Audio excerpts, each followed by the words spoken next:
जेठालाल ये सिर्फ किरदार ही नहीं बल्कि करोड़ों दिलों की हंसी का रीजन है।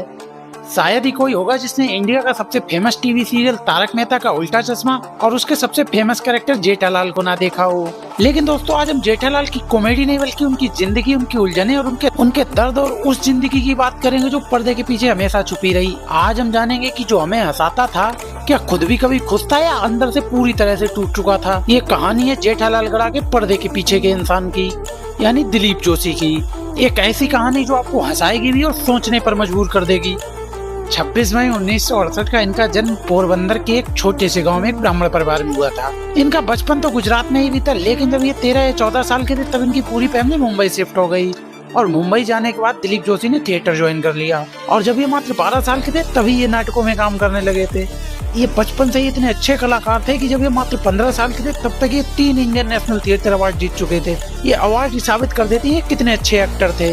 इन्होंने अपनी पढ़ाई Narsee Monjee college of commerce and economics से पूरी की। शुरुआती दौर में इन्होंने फिल्मों में भी ट्राई किया और जब ये मात्र 21 साल के थे तब इन्हें मैंने प्यार किया में पहला ब्रेक मिला, जिसमें इनका एक छोटा सा रोल था और फिर इन्हें फिल्मों में छोटे मोटे रोल मिलने लगे।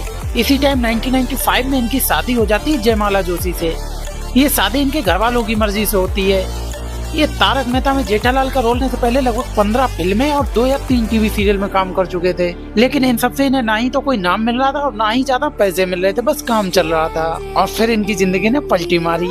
एक दिन इन्हें तारक मेहता के मेकर्स का ऑफर आता है, लेकिन दोस्तों ये ऑफर जेठालाल के लिए नहीं था बल्कि जेठालाल के बापूजी यानी चंपकलाल के लिए था, क्योंकि डायरेक्टर की पहली पसंद इस रोल के लिए अली असगर और राजपाल यादव थे। लेकिन बिजी शेड्यूल के कारण इन दोनों ने ये रोल करने से मना कर दिया और फिर बाद में कुछ दिनों के बाद इन्हें डायरेक्टर का दोबारा ऑफर आता है। ये था जेठालाल के लिए। इस रोल के लिए इन्होंने हाँ कर दिया।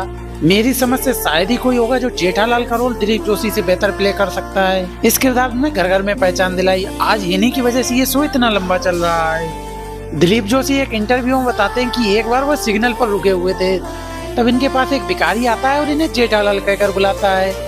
तो ये सोचते हैं कि इसके पास टीवी कहाँ होगा, इसने मुझे कहाँ देखा होगा।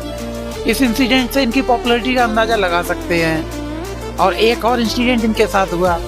किसी की माँ की याददाश्त चली गई थी और वो किसी को भी पहचान नहीं रही थी, लेकिन उन्होंने टीवी में जेठालाल को एकदम से पहचान लिया। इस शो ने दिलीप जोशी को नेम फेम पैसा वो सब कुछ दिया जिसके वो असलियत में हकदार थे। इस शो में आधे से ज्यादा कैरेक्टर बदल गए, लेकिन नहीं बदला तो सिर्फ जेठालाल के दिल में बापूजी के लिए इज्जत और बबीता जी के लिए प्यार। कमेंट करके बताइए आपको जेठालाल कैसे लगते हैं।